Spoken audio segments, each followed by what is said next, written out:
Et c'est l'heure de la revue de presse avec Hélène Frade. On va jeter un coup d'œil aux une des journaux français où, évidemment, Hélène, beaucoup question ce matin de la réunion des dirigeants de la zone euro à Bruxelles. Et le moins que l'on puisse dire, Pauline, c'est que la presse française ce matin se montre très sceptique sur l'issue de ce énième sommet consacré au sauvetage de l'eurozone. Et s'il était finalement trop tard pour changer quoi que ce soit, se demande Libération. Zu spät, too late, muito tard. La question est posée à la une dans toutes les langues ou presque, certes, écrit Libération. Le pire n'est jamais sûr. Un accord à l'arraché peut encore surgir, mais il faudrait pour cela un sursaut dont les prémices sont pour le moment invisibles. Libération explique que tous les éléments d'une explosion sont désormais réunis. L'eurozone se heurte aussi violemment à ses contradictions structurelles qu'à une conjoncture exécrable, je cite.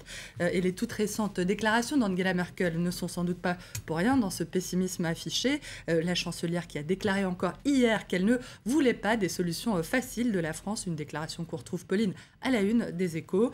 Pas de solutions faciles donc, mais des réformes structurelles qui devront rester tout en haut de l'ordre des priorités. Les Échos évoquent ce matin un raidissement allemand, une défiance de l'Allemagne vis-à-vis de ses partenaires de la zone euro, aggravée sans doute par le manque de confiance de Berlin à l'égard de Paris. Un peu plus optimiste, Le Figaro a choisi de regarder du côté de ce qui unit plutôt que de ce qui divise, quoique le fait que François Hollande et Angela Merkel sont d'accord pour aller vers plus d'intégration, même si le mot ne signifie pas forcément la même chose pour l'une et pour l'autre. Enfin, écrit Le Figaro, nous voilà parvenus à la fin des gesticulations. La phase des effets de manche est terminée, l'heure est en effet aux choses sérieuses, voilà qui est dit. Tout ça reste toutefois assez vague, concrètement. Qu'est-ce qui va se passer? Comment faire? Comment changer l'Europe? C'est la question que pose La Croix, qui rappelle qu'Angela Merkel et François Hollande sont sans doute d'accord pour plus d'intégration, mais que ça n'est pas le cas de tout le monde.